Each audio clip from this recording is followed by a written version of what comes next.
Las manifestaciones en contra de la política antimigrantes de Donald Trump continuaron a lo largo de este fin de semana y se espera que se intensifiquen en territorios estadounidenses gobernados por el Partido Demócrata, como el estado de California.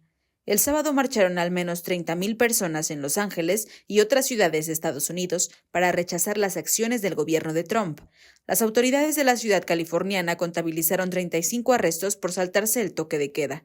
¿Qué efectos podrían tener estas protestas a la política de Donald Trump? No te pierdas este análisis en Lo Marginal en el Centro.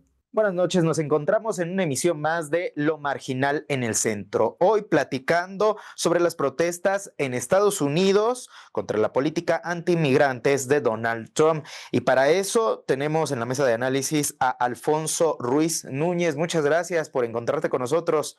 Él es investigador postdoctoral en el Instituto de Investigaciones Sociales de la UNAM, doctor en Ciencia Social en especialidad en Sociología por el Colegio de México y especialista en Gobernanza y Sistemas Migratorios Contemporáneos. Alfonso, muchas gracias por estar con nosotros. Hola, buenas tardes. Nada, bueno, pues un placer estar aquí con ustedes. Muchas gracias por la invitación y nada, espero que sea una buena sesión. Y también se encuentra con nosotros Brenda Duarte. Ella es doctora en Ciencia Social con especialidad en Sociología por el Colegio de México, especialista en estudios migratorios y su relación con la participación política. Muchas gracias, Brenda, por también estar con nosotros. Muchas gracias y muchas gracias a CEMES por la invitación. Estoy dispuesta a seguir con el diálogo, a ver qué tenemos que decir sobre lo que está pasando. Pues como ustedes y nuestro público lo saben, desde hace varios días las protestas se han intensificado en Estados Unidos. No solo han concentrado en ciudades como Los Ángeles, sino también en ciudades como Nueva York y Chicago. En este sentido, la política de Donald Trump ha sido clara contra los migrantes, incluso impulsando un movimiento que fue su eslogan de campaña, Haz a América Grande otra vez, y que esto ha impulsado todo un movimiento tanto político y social. Brenda, comenzó contigo preguntándote en el marco de la legislación estadounidense, ¿qué cambios son los más significativos de la política de la administración Trump, podemos decir? Pues sí hay bastantes cambios. Pensemos en que en la primera administración de Trump ya había un discurso xenófobo, ya desde su primera campaña estaba hablando de tratar con el tema migratorio y había hablado del muro, ¿no? Y esa primera administración estuvo muy centrada en el control fronterizo. Ahora, en esta segunda administración, tenemos que, desde que entró Donald Trump al poder, empezó promulgando una ley que Riley Act, que lo que buscaba era detener, legalizar el poder detener de forma inmediata a cualquier persona indocumentada acusada de ciertos delitos y que esta ley lo que dice es que se puede detener si está acusada de algo. La persona puede no estar condenada, puede no estar todavía en un proceso, pero si se le acusa de algún delito, aunque sea menor, puede ser detenida, y esto ha generado un aumento masivo de los arrestos por parte de ICE, el Servicio de Migración y Control de Aduanas de Estados Unidos. Actualmente hay medios que llegan a estimar 3,000 arrestos diarios, y esto también ha saturado los centros de detención migratoria, ¿no? Entonces ya no es un tema exclusivamente de controlar la frontera, sino de tratar con las personas indocumentadas que están viviendo en Estados Unidos. Y aunado a esto, desde que entró Donald Trump en enero, empezó a emitir órdenes ejecutivas, siendo una de ellas una que busca eliminar el derecho a la ciudadanía por nacimiento a hijos de personas migrantes en situación irregular o con estatus temporal, ¿no? Y esto es anticonstitucional, viola la Constitución de Estados Unidos, específicamente la 14ª enmienda, que garantiza la ciudadanía a toda persona nacida en territorio estadounidense. Ha sido impugnada por jueces federales, pero es una muestra de las intenciones de Donald Trump, que tienen que ver con limitar los derechos de las personas indocumentadas, que tienen que ver también con el debido proceso, pues no se está respetando el debido proceso en muchas de las deportaciones, Y además, en cuanto a las solicitudes de asilo, también han sido muy limitadas desde el gobierno de Donald Trump. Se ha reactivado el programa llamado Quédate en México, que lo que busca es que las personas que estén solicitando asilo lo hagan desde México, ya no lo hagan en Estados Unidos. E incluso ha habido casos de personas que van a una audiencia para solicitar asilo, el juez les niega la solicitud y los agentes de ICE están esperando justo afuera de las oficinas para proceder a la deportación, ¿no? Entonces vemos una política centrada en las deportaciones, en eliminar derechos como el de la ciudadanía y en limitar las posibilidades de que los sujetos soliciten el asilo. Alfonso, en este sentido, preguntarte, desde la campaña de Donald Trump, quería sacar lo antes que se pudiera 1 millón de migrantes, 1 millón de indocumentados, señalaba él. ¿Son legales estas redadas migratorias que impulsa Trump y con qué tanta agresividad has visto que se presentan estas y qué opinas sobre ello? Sí, de acuerdo. Bueno, intentando complementar un poco lo que decía Brenda, lo que decía la colega, lo que vamos a encontrar es que en términos estrictamente legales o jurídicos hay un cierto margen por el cual algunas de estas prácticas se encuentran dentro, relativamente dentro de la legalidad, dentro de la constitucionalidad de Estados Unidos, a partir de lo propuesto. Sin embargo, parece a todas luces y se encuentra a todas las luces que varias de las prácticas y estrategias desplegadas por las fuerzas y cuerpos de seguridad del Estado estadounidense están violando diversos procedimientos legales e incluso una serie de derechos constitucionales en su proceder a lo largo de las redadas y las persecuciones masivas y sistemáticas que se están realizando. Por ejemplo, y uno de los más claros, en torno a las prácticas del ICE, del Servicio de Inmigración y Control de Aduanas estadounidense, que encontramos que, bueno, según la Ley de Inmigración y Nacionalidad de Estados Unidos, el ICE tiene autoridad legal para detener y deportar a personas que estén en el país sin autorización legal y pueden efectivamente realizar redadas en espacios públicos, en lugares de trabajo, incluso en hogares, siempre y cuando cuenten con órdenes judiciales válidas. Así, si una persona tiene, por ejemplo, una orden de deportación pendiente o antecedentes migratorios irregulares, este organismo sí puede efectivamente proceder a detener a estas personas. En ese sentido, el problema que estamos encontrando es la arbitrariedad con la que están aplicando estas redadas, ¿no? Están eligiendo sitios con altas concentraciones de migrantes, algunos de ellos son potencialmente irregulares, y despliegan todo este arsenal de forma discriminatoria y discrecional bajo lógicas de perfilamiento racial. Y esto es uno de los principales retos, uno de los principales problemas que entran en tensión con el respeto a los derechos de los ciudadanos y de los sujetos en territorio estadounidense. De esta forma, lo que vemos es que, bueno, que en ocasiones estas redadas se están llevando a cabo sin contar con todos los elementos necesarios para realizarlas de forma legal, de manera que en muchos casos están violando derechos constitucionales fundamentales, ¿no? Como ya comentaba Brenda. Por ejemplo, cuando están irrumpiendo en espacios privados sin órdenes judiciales, que no son lo mismo que las órdenes administrativas que pide el propio ICE, ¿no? El propio ICE. Esto nos devuelve a una de estas clásicas discusiones entre migrantes ilegales e irregulares.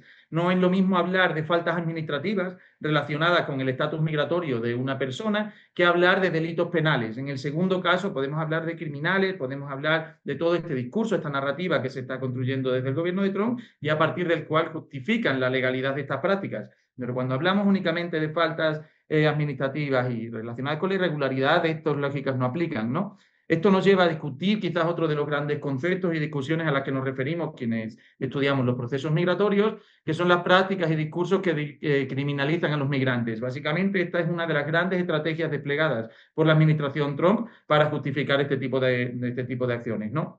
Por ello es que siempre llamo tanto la atención sobre la necesidad de referirnos a estas situaciones de las que estamos observando en torno a los procesos migratorios, recurriendo a las categorías, los conceptos y las palabras adecuadas, ¿no? Hablar entre irregular e ilegal, entre indocumentado e ilegal, entre migrante y refugiado, etc.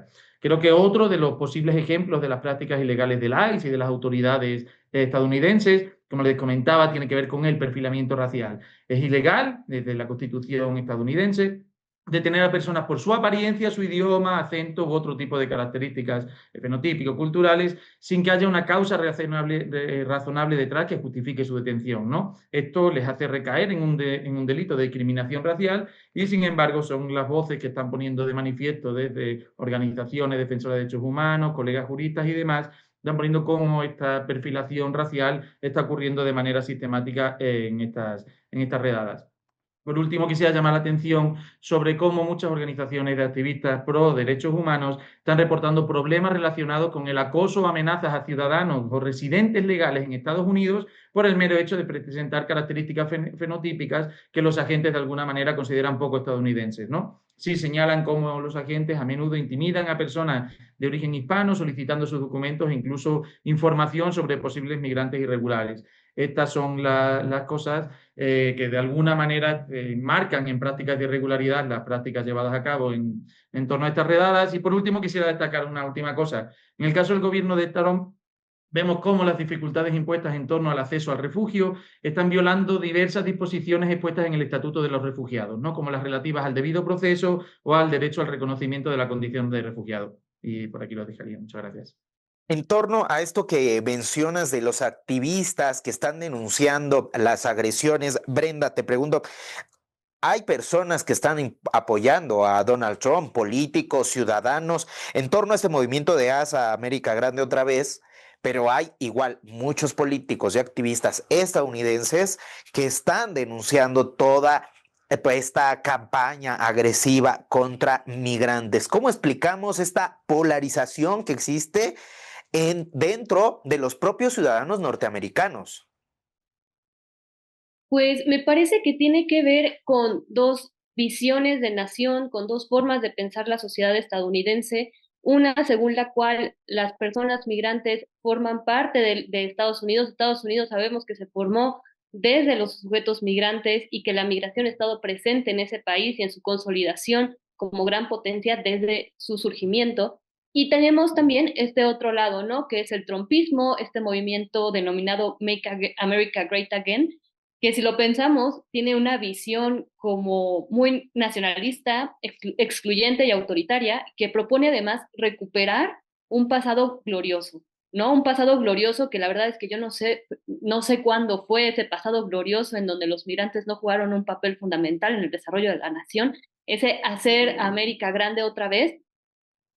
No sé a qué se está refiriendo, ¿no? ¿En qué momento los migrantes no fueron parte de eso, ¿no? Y justo todo este movimiento tiende a hablar de la migración y especialmente de la migración de personas racializadas, latinoamericanas, musulmanas, pobres, como una amenaza a la seguridad nacional. Y creo que algo que sí se tiene que enfatizar, que tiene mucho que ver con lo que decía Alfonso antes, es que estas políticas en realidad no están diseñadas para proteger la seguridad nacional. Lo que vemos es con estas deportaciones masivas es más bien un intento por consolidar una narrativa política basada en el miedo, en el racismo, en la deshumanización de la otra persona, que tiene fines también muy electorales. Y pues sí, es una política migratoria centrada en castigar y deshumanizar, pero bueno, también hay que tomar en cuenta que no toda la sociedad estadounidense está pensando en ese sentido, que ha habido un montón de movimientos desde, por un lado, personas del Partido Demócrata que se han posicionado en contra de estas medidas de Donald Trump, pero también desde la sociedad civil. Hay movimientos importantes de personas que se dedican al derecho, de personas abogadas que se están movilizando, que se están organizando para poder defender a las personas migrantes ante estas deportaciones. De hecho, hay un tema de escasez, por así decirlo, de abogados en lugares como Los Ángeles, en donde ha habido tantas deportaciones y no se ha respetado el debido proceso. Entonces, si hay una movilización para poder apoyar, también pasa esto por parte de las iglesias y las organizaciones de migrantes mismas, que de por sí las organizaciones de migrantes llevan más de 100 años consolidándose y teniendo una fuerza impresionante en Estados Unidos, y ahora con todo esto pues se ha impulsado todavía más su organización y se ha impulsado todavía más la defensa de los derechos humanos, ¿no? Grandes agencias internacionales como Human Rights Watch también está al tanto de lo que está ocurriendo, está yendo por las vías jurídicas, por las vías legales pertinentes para tratar de detener este impulso, ¿no? Entonces sí podemos pensar en la sociedad norteamericana como polarizada en ese sentido respecto a cómo se está interpretando el tema de los migrantes, ¿no? Mientras que el trumpismo ha consolidado una narrativa donde el migrante es el enemigo, y que esto justifica todo tipo de atropellos, la normalización del abuso, el maltrato cruel, los derechos fundamentales. Bueno, también vemos grandes manifestaciones de personas que no piensan eso, de personas que van a defender el derecho de las personas migrantes a trabajar, a tener una vida digna y a que se respeten sus derechos. Ahora bien, también es importante señalar que esta masa de población que sí está apoyando a las personas migrantes y sus derechos, si bien hay personas demócratas que forman parte de este proceso, esto tampoco significa que todas las personas demócratas estén en pro de las comunidades migrantes. También tenemos que leer lo que los demócratas están diciendo, cómo están reaccionando ante esto en términos políticos, ¿no? En términos electorales también. Pues si bien actualmente muchos demócratas pueden estar abogando por derechos humanos, por la legalidad, por el derecho al asilo, por la regularización, no debemos olvidar que un personaje como Barack Obama deportó a más de 3 millones de personas durante su presidencia, que Joe Biden también tuvo políticas muy duras en contra de los migrantes, en cómo en la pandemia expulsó a más de 2.8 de personas migrantes sin el debido proceso. Entonces, tenemos que matizar también, por ejemplo, el papel de los demócratas en esto, pero por parte de la sociedad civil me parece que sí hay un fuerte movimiento que está actuando como contrapeso a todo este discurso sobre hacer América grande otra vez. En este sentido, Alfonso, existe también ciudadanos, como menciona Brenda, que están haciendo un contrapeso a las políticas de Donald Trump. Sin embargo, también empresarios. El sector económico se está viendo afectado por las políticas de Donald Trump, aunque otros empresarios impulsan y apoyan mucho a Donald Trump. ¿Cómo vemos este panorama económico que se le viene a Estados Unidos? Y también ahí existe una polarización, un impulso de sacar a los migrantes por parte de muchos empresarios, pero también hay muchos empresarios que quieren retenerlos porque les son necesarios. Por supuesto, yo creo que la idea, justo la idea del contrapeso funciona muy bien a la hora de plantear, bueno, esta disparidad de grupos, incluso al interior de algunos grupos que parecerían más homogéneos. Creo que se trata principalmente de una disputa, una cuestión ideológica, pero claro, creo que también una de las grandes cuestiones cuando hablamos de migración, cuando hablamos además de inmigración en Estados Unidos, inmigración irregular, etcétera, una de las grandes ideas que han salido también en términos analíticos es la idea de complementariedad. Complementariedad demográfica, complementariedad económica, necesidades para cubrir ciertos aspectos de los mercados de trabajo, etcétera, etcétera, que no podemos olvidar, ¿no? Podemos hablar incluso de una suerte o una importante dependencia de Estados Unidos, de estas poblaciones que ahora mismo está persiguiendo más con fines ideológicos, para un sostenimiento y una reproducción material, económica y funcional del sistema en todas sus lógicas.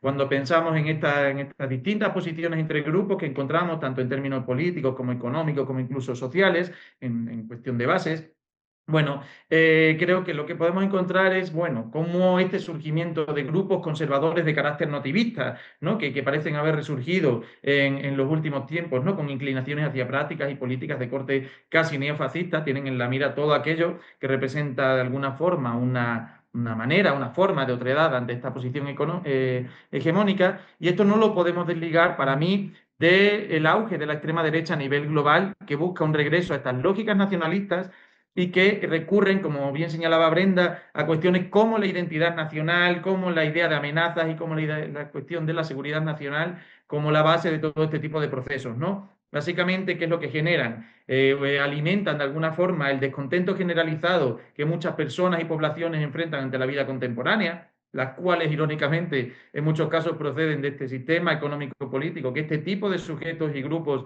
han utilizado para posicionarse como élites, que son precisamente ya quienes generan este tipo de descontento. Y es en la misma lógica que se retoman las cuestiones relativas a los procesos de crimigración que mencioné anteriormente y que recurren nuevamente al miedo como la principal herramienta discursiva, narrativa y política para luchar contra la inmigración.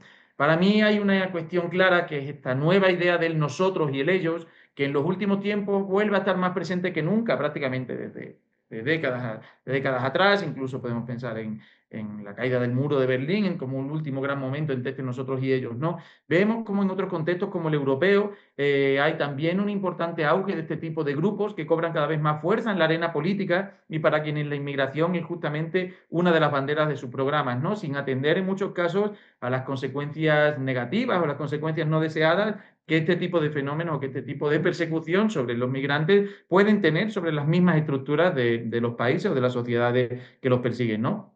Por esta cuestión de la necesidad, dependencia, de la complementariedad económica, demográfica de estos lugares, ¿no? Creo que de alguna forma prácticas como estas redadas que encontramos en los últimos tiempos suponen un intento de atemorizar, de imponer por la fuerza y por la violencia lógicas y regímenes casi que de terror, tanto a nivel interno como a nivel internacional. En este sentido, para cerrar, me gustaría llamar la atención sobre algunas prácticas modernas relacionadas con este tipo de procesos, ¿no? Y son fundamentalmente los procesos de desinformación. Estos procesos, este baile de informaciones, estos procesos de desinformación que se están utilizando durante los últimos años, últimas décadas, como por un lado herramientas de control político y social, pero también dentro de del campo de los estudios de migración, como una herramienta de contención migratoria en diferentes regiones, ¿no? Este baile de informaciones sirve precisamente para eso, ¿no? Para contener a los migrantes, para generar estos procesos de esperas prolongadas y de contención migratoria sobre lo que creo que más adelante podremos abundar. En torno a las protestas que se han intensificado en los últimos días en Estados Unidos, Brenda, ¿realmente qué crees que puedan conseguir pues todas estas protestas, todo este movimiento al que ya se le han unido deportistas, artistas, figuras relevantes a nivel mundial, pero en los hechos, en la legalidad, alguna modificación en la política, ves que realmente llegue a concretarse con todas estas manifestaciones? Pues yo quiero pensar que sí, que las protestas pueden lograr bastante más de lo que podemos ver en el corto plazo. Para empezar, algo bien importante que han logrado estas protestas, especialmente las del fin de semana pasado, es que pusieron el tema en la agenda pública, pusieron California en el ojo del mundo, en un mundo en donde además estamos viviendo procesos que uno pensaría que ya no tendrían que vivirse en el siglo XXI, como el genocidio en Gaza, como este tipo de cosas. Junto con eso, lo que pasó fue que las protestas llamaron la atención, ¿no? Y creo que eso es un primer tema. Llamaron la atención, noticieros como este están hablando sobre eso, ya está el tema en la agenda pública. Eh, Cuando hay protestas frente a centros de detención o cuando se bloquean autobuses del ICE o cuando salen las personas a la calle, cuando se organizan para proteger a sus vecinos, pues obliga a los medios de comunicación a cubrir lo que está pasando y a las organizaciones internacionales también, pues es un llamado de atención o un grito de ayuda de volteenos a ver para acá de qué es lo que podemos hacer desde acá. Y para mí que eso también cambia la conversación. Ahorita estaba pensando lo que decían del tema económico. No es viable deportar a todas las personas indocumentadas. Económicamente no es viable. Incluso desde el jueves ya había dicho Donald Trump que ya no iba a haber redadas en campos agrícolas, ni en hoteles, ni en restaurantes, justo por el tema económico. Un par de días después se echó para atrás porque sí está habiendo redadas en estos espacios, pero esto también habla de una tensión que hay respecto a los grandes empresarios, ¿no? Para quienes no es conveniente este tipo de medidas. Pero bueno, pone este tema en la agenda pública y yo tengo esperanza en que incluso pueda mover la conversación hacia el cómo regularizar estos millones de migrantes indocumentados en Estados Unidos que son fundamentales para el desarrollo de la economía norteamericana. Y bueno, junto con esto, pienso que las protestas también pueden incentivar que se fortalezca la organización y las redes de apoyo comunitario, ¿no? Ya comentabas, hay un montón de activistas, de deportistas que se están uniendo, pero también los sindicatos, pero también grupos de migrantes documentados o grupos de migrantes de diversos orígenes se están uniendo a estas manifestaciones, están hablando de lo que se puede hacer y para mí que la consolidación de organizaciones de migrantes también es una forma de proteger a la población indocumentada. Desde que entró Trump, las organizaciones de migrantes han hecho, por ejemplo, grupos de WhatsApp en donde se avisan dónde va a haber redadas, a dónde ir, a dónde no ir, cómo acompañarse, qué hacer en estos casos. Se movilizó un montón de información sobre abogados y bueno, más que nada, creo que las organizaciones pueden ser una gran fuente de protección para las personas migrantes mismas, ¿no? Y también pienso que estas movilizaciones pueden lograr algo que tal vez suena muy hippie, ¿no? Pero es que no nos acostumbremos a esto, que no nos acostumbremos a esto, que no nos acostumbremos a que pueden estar deportando a la gente así nada más, violando sus derechos humanos, en un contexto en donde el poder actúa sin límites claros. Para mí que el acto de protestar es un acto de cuidado colectivo y es una forma de decir que no no aceptamos que los derechos humanos sean opcionales ni aquí ni en ningún lugar del mundo, ¿no? Entonces, para mí que es importante seguir al pendiente de lo que ocurre en las protestas, también porque sí hay decisiones políticas que se van a tomar a partir de esto. Yo lo que estoy pensando es que si Estados Unidos llega a tener éxito con toda esta campaña de deportación en California, es altamente probable que busque implementar todas estas medidas represivas y xenófobas en el resto del país y que lo logre, ¿no? Entonces, para mí que California, California, Nueva York, son estos, Chicago, son estos espacios en donde se pone a prueba también la capacidad de la sociedad civil para frenar las cosas y para limitar este tipo de política.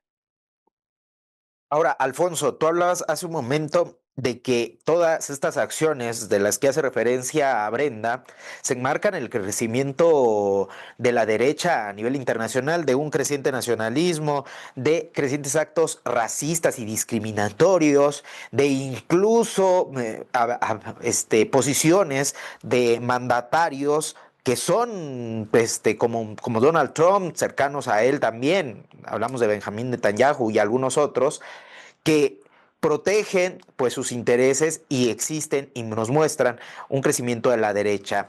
¿Tú crees que puedan lograr algo estas protestas a nivel internacional de unir a las sociedades del mundo en contra de este crecimiento de la derecha y que puedan tener no solo una influencia dentro de Estados Unidos, sino una influencia fuera de Estados Unidos? Sí, yo creo que justamente ese puede ser el tema como comentaba, como bien comentaba Brenda, el tema de la visibilidad y de la posibilidad de establecer una serie de redes de corte internacional, no necesariamente formales, pero sí en términos de reclamos, protestas y demás, es uno de los grandes logros potenciales y creo que ya reales, incluso el hecho de que tengamos esta conversación aquí hoy en otros foros, creo que es justamente resultado de este tipo de protestas, sí, contribuyen a generar visibilidad y creo que establecen vínculos o puentes entre otros lugares donde están ocurriendo situaciones relativamente parecidas y que a menudo parecen luchas algo independientes, ¿no? Creo que en el contexto europeo también este tipo de situaciones de disputas por los derechos, el respeto a los derechos humanos de los migrantes, de las poblaciones en movilidad, del auge de la extrema derecha y el posicionamiento de los migrantes y la migración como uno de sus grandes enemigos, es también uno de los principales vehículos de la movilización en la otra parte del mundo, que a menudo creo que se generan pocos puentes entre Estados Unidos y Europa, especialmente en este tipo de discusiones, que justamente este tipo de expresiones de acción colectiva, este tipo de expresiones de lucha, de búsqueda por la igualdad, por el respeto a los derechos humanos y los derechos de las personas migrantes, es uno de los grandes retos, uno de los grandes aportes que se pueden generar, ¿no? Esta cuestión de generar visibilidad tanto nacional como internacional, creo que es una de las grandes aportaciones, de las grandes fuertes, porque aparte de obligar, por un lado, a la población civil, tanto organizada como no organizada, de alguna forma a posicionarse o reaccionar ante este tipo de fenómenos, obligan también a las instituciones a responder ante este tipo de actos, ¿no? Y especialmente yo pensaba un poco en el papel que juega aquí el Poder Judicial. Yo en algunos foros en los que he podido estar últimamente, congresos y demás, encontraba algunos colegas que procedían de Estados Unidos que justo como que festejaban tímidamente, pero festejaban hasta cierto punto el papel que estaba jugando en algunas regiones, en algunos estados de Estados Unidos, el Poder Judicial para poner un poco freno a estos abusos que se están encontrando, ¿no? Esperando de alguna forma que aún exista una suficiente separación de poderes como para poder eso, bloquear de alguna manera los abusos que de hecho están siendo cometidos por el Poder Ejecutivo estadounidense, ¿no? Si bien hay una importante cantidad de factores a tener en cuenta, creo que sin duda estas movilizaciones son las que están posicionando a este problema como un problema público, un problema mediático, un problema político, incluso un problema internacional. En ese sentido, creo que la presión justo social, mediática, internacional puede jugar un papel clave en la búsqueda de la defensa de estas poblaciones, ¿no? Como decía Brenda, cambiamos de alguna forma los parámetros en los que se mueve la conversación, en los que se mueve la discusión, ¿no? Y una de las cuestiones más interesantes quizás es que incorporamos a nuevas voces o a nuevos actores que sin situarse necesariamente en el extremo opuesto a la administración Trump, en el caso de Estados Unidos, o a otras en el caso internacional, sin situarse, como les decía, en el extremo opuesto o en el margen de estas discusiones, siendo incluso voces autorizadas por estas administraciones o estos grupos, invitan a encontrar soluciones intermedias, ¿no? A encontrar de alguna forma respuestas institucionales algo más moderadas que permitan, bueno, pues llevar a cabo medidas y soluciones que permitan acabar con estas redadas y con este tipo de prácticas abusivas y violentas que estamos encontrando en Estados Unidos, ¿no? Vamos a encontrar cuestiones como el peso que se puede ejercer, la presión pública que se puede ejercer sobre las autoridades y agencias. Podemos encontrar incluso cómo en algunos contextos hablan algunos colegas de cómo alcaldes, gobernadores, jefes de policía o ciertas posiciones institucionales en el contexto de Estados Unidos han podido suspender o frenar hasta cierto punto algunas redadas en zonas específicas, ¿no? Como incluso, bueno, como incluso retomaría lo que antes también ponía Brenda sobre la mesa, de pensar no solo en las consecuencias o en las acciones, las consecuencias fundamentalmente que se generan a corto plazo, es decir, que este movimiento genera el día de hoy, sino en las consecuencias que a medio y largo plazo dejan sobre la gobernanza y la gestión migratoria en este tipo de fenómenos y de situaciones. Ahora, también viéndolo en el plano internacional, Brenda, estas políticas han surtido efecto en los ciudadanos latinoamericanos, centroamericanos e incluso mexicanos que se limitan a ir a Estados Unidos porque ven pues todas estas redadas, todas estas políticas de Trump y que tanto impacta en los ciudadanos que tienen pocas opciones dentro de sus países, hablamos concretamente de México, viven en pobreza extrema y por eso buscan ir a Estados Unidos, pero se ven con estas acciones de Trump y pues tienen dos opciones muy malas, quedarse en la pobreza o ir a sufrir a otro país. Pues me parece que sí ha tenido efectos en cómo los sujetos están pensando en si migrar o no, aunque sospecho que esos efectos pueden estar ocurriendo ahorita en el corto plazo, pero eso no necesariamente va a significar que vaya a haber una disminución sostenida en el tiempo o una disminución significativa en el tiempo de la inmigración indocumentada a Estados Unidos. Pero sí, en el corto plazo sí hay personas que están, por ejemplo, desde México, reconsiderando su proyecto migratorio, ¿no? Que están diciendo, mira, mientras Trump esté, yo voy a tratar de no ir, ¿no? Voy a esperarme un poco, voy a ver si puedo ir el próximo año, voy a ver qué pasa después de esto de las redadas y capaz aplazan un poco su proyecto migratorio. Esto para las personas que pueden hacerlo, porque pensemos que, pues, si alguien no tiene empleo, si vive bajo amenazas del crimen organizado, si no puede alimentar a sus hijos, si no puede acceder a servicios básicos, si está en una situación de violencia, si está sufriendo persecución, bueno, no habrá redada ni muro que pueda detener a esa persona, ¿no? Lo más probable es que tome más riesgos, pague más dinero o sufra más violencia, pero va a cruzar. Pero sí hay un sector de la población que puede tomar una decisión en cuanto a posponer un poco el viaje y eso quizás signifique que baje la cantidad de migrantes que están en este momento viajando a Estados Unidos, pero en el corto plazo, ¿no? Eventualmente se van a generar nuevas estrategias para poder mantener esta migración. Eso por un lado, pero por otro lado también el miedo sí está generando un efecto importante en la población latina en Estados Unidos. Justo un colega mío llamado Adrián Vazcajay, que es de una comunidad expulsora de migrantes, me comentaba como de aquí en la comunidad de repente empecé a ver que todo el mundo está construyendo. Hay nuevas casas en todas partes.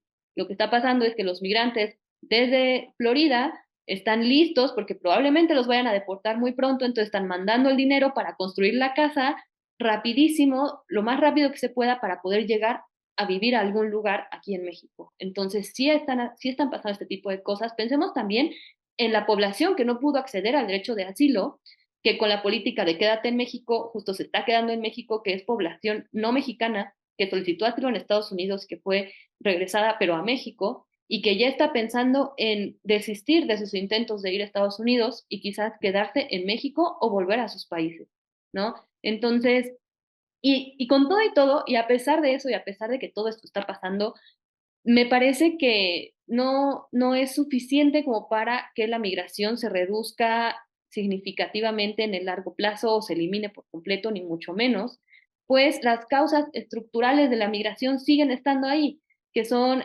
problemas que vienen desde las sociedades de origen y de las sociedades de destino, ¿no? Por eso me parece bien importante enfatizar que este tipo de políticas no es que reduzcan la migración, aumentan el miedo, ¿no? Hacen que la migración sea más peligrosa, que las familias se separen, que las personas ya no puedan salir de sus casas, que tengan miedo todo el tiempo, que no puedan tener una vida digna, ¿no? No atienden las razones por las cuales las personas se van, sino que castigan a quienes llegan, ¿no? Es una política basada en el castigo y en el miedo. Y si algo logran es desplazar el problema. Y no solo eso, lo agravan, ¿no? Hacen que las condiciones de vida de las personas migrantes sean aún peores y hacen que estemos viviendo una tragedia humanitaria que afecta a miles de familias. El costo humano para mí que es altísimo y no, los resultados no justifican ese costo humano, ¿no? Si bien sí hay un desistimiento por parte de algunas personas para migrar, no justifica este tipo de medidas y creo que a largo plazo no van a ser suficientes para contener la migración, porque además no se busca contener la migración, no se quiere contener la migración, económicamente es inviable, ¿no? Es más como un discurso que lo que busca es miedo, polarizar y, inspirar como una sensación de xenofobia dentro del país. Alfonso, ya para cerrar, retomar tanto esto que menciona Brenda, las complicaciones que se le vienen a las zonas expulsoras de migrantes. Sí existe este miedo, sí existe pues una baja temporal, como menciona Brenda, de más inmigrantes que salen de México, de Centroamérica, de Latinoamérica hacia los Estados Unidos, y entonces se le crean problemas sociales en torno a ello. ¿Cómo explicas lo que va a afrontar lo que van a afrontar estos territorios? Sí, por supuesto. Yo lo primero, bueno, comparto lo que comenta Brenda, creo que ha ofrecido una muy buena explicación introductoria. Voy a intentar hacer una mirada también un poco más amplia. Y la primera idea que quisiera poner sobre la mesa es que creo que estamos viendo quizás una suerte de transformación en lo que son las estrategias de disuasión y contención migratoria, especialmente de disuasión desde los lugares de destino, en este caso Estados Unidos. Estas estrategias de disuasión están básicamente basadas en el temor generalizado que llega a partir de este tipo de prácticas como las desarrolladas por el gobierno de Donald Trump, que van desde la militarización y securitización de los cruces fronterizos hasta lo que ocurre dentro del país, ¿no?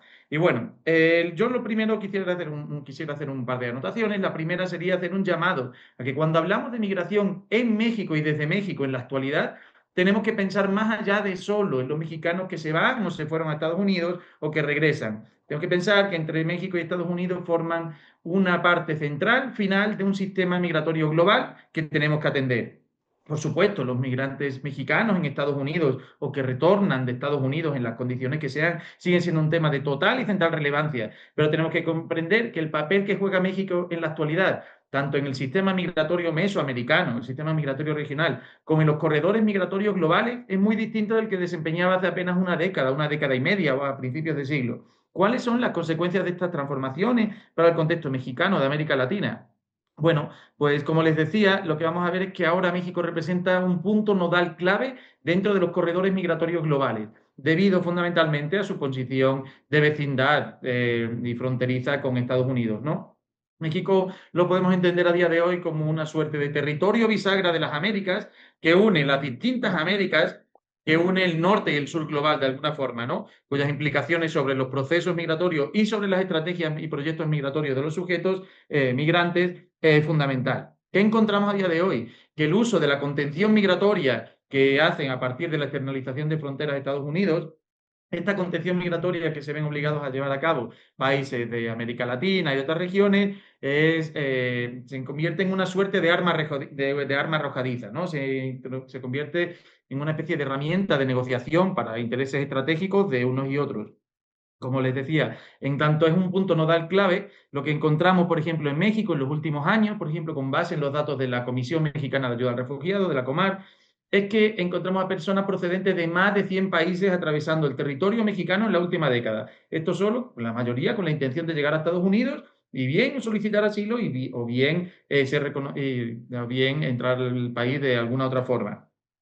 Lo que vamos a encontrar es que lo ocurrido a partir de la década pasada en México en términos migratorios, empezando por el aumento del control migratorio en torno a la frontera sur, primero con el Plan Frontera Sur, el despliegue de la Guardia Nacional, después las caravanas migrantes, en los últimos años lo que hemos podido llamar las esperas prolongadas y el atrapamiento migratorio, nos obliga a pensar en los procesos migratorios y la movilidad humana en el país desde otra perspectiva. Ya no es solo estos migrantes que quieren ir a Estados Unidos y pueden o no pueden o cambian sus proyectos migratorios. Es necesario también que pensemos qué consecuencias deja eso para el país, qué consecuencias deja eso para México. Como les decía, hablar de migración en México en la actualidad es hablar sobre un proceso global que está generando una serie de consecuencias en el país, consecuencias institucionales, sociales, económicas, que superan los marcos explicativos y los marcos institucionales de los que nos servíamos hasta ahora para hablar de migración. En ese sentido, si bien todas estas medidas desplegadas por la administración de Trump suponen de alguna forma una estrategia de disuasión para estos contingentes de población que se dirigen a Estados Unidos, las ingentes cantidades de personas que componen estos flujos migratorios y sobre todo, como decía Brenda, la continuidad de las causas estructurales que generan estos flujos de población van a hacer que sigan llegando grandes cantidades de migrantes indocumentados a las fronteras estadounidenses. La situación novedosa aquí para mí es, bueno, ¿qué va a pasar con México en tanto representa el último filtro de la migración terrestre e irregular hacia Estados Unidos, ¿no? Que como lo hemos comentado en varias ocasiones, ciertas regiones y ciudades del país se están convirtiendo ya en territorios de esperas prolongadas y de atrapamiento migratorio. Antes estas situaciones, que las encontrábamos solo en contextos y ciudades fronterizas, como Tijuana y Ciudad Juárez al norte o en Tapachula al sur, empiezan a reproducirse en otros núcleos urbanos a lo largo y ancho del país. Para Ciudad de México, por ejemplo, tenemos muchos colegas hablando de ideas como la frontera centro, frontera de la espera, que refiere a cómo se están consolidando y reproduciendo esta serie de dinámicas de contextos fronterizos en ciudades y territorios que no se sitúan necesariamente en las fronteras, ¿no? De ideas de los campamentos migrantes, la necesidad de albergues, etcétera, ¿no? Entonces, bueno, lo que encontramos es que en la mayoría de los casos donde se aumenta el control fronterizo y la movilidad humana se concibe bajo lógicas de securitización, más que frenar o disminuir los flujos migratorios en sí, lo que hace es convertirlos en más riesgosos y más peligrosos para las personas que se encuentran inmersas en este tipo de realidades. Entonces, bueno, creo que con esto lo podría dejar. Y con esto, muchas gracias, Alfonso. Con esto cerramos lo marginal en el centro. Se nos han acabado los minutos, pero hemos tenido un análisis muy profundo. Agradezco a Alfonso Ruiz, quien es doctor en ciencia social con especialidad en sociología. Muchas gracias por haber participado en lo marginal en el centro. Ustedes, muchas gracias. Y también a Brenda Duarte, doctora en ciencia social con especialidad en sociología, también del Colegio de México. Muchas gracias a ustedes. Y muchas gracias a todos los que nos siguieron en esta transmisión de Lo Marginal en el Centro, como ustedes pudieron observar, y además llevarse un poco del análisis de estos expertos y cuestionarnos, ¿lo que está pasando en Estados Unidos solo pasa en Estados Unidos o nos afecta en México y en el mundo? Quédese con Canal 6 TV, síganos en nuestras diversas redes sociales y busque analizar más temas en nuestras distintas plataformas. Que tengan buena noche.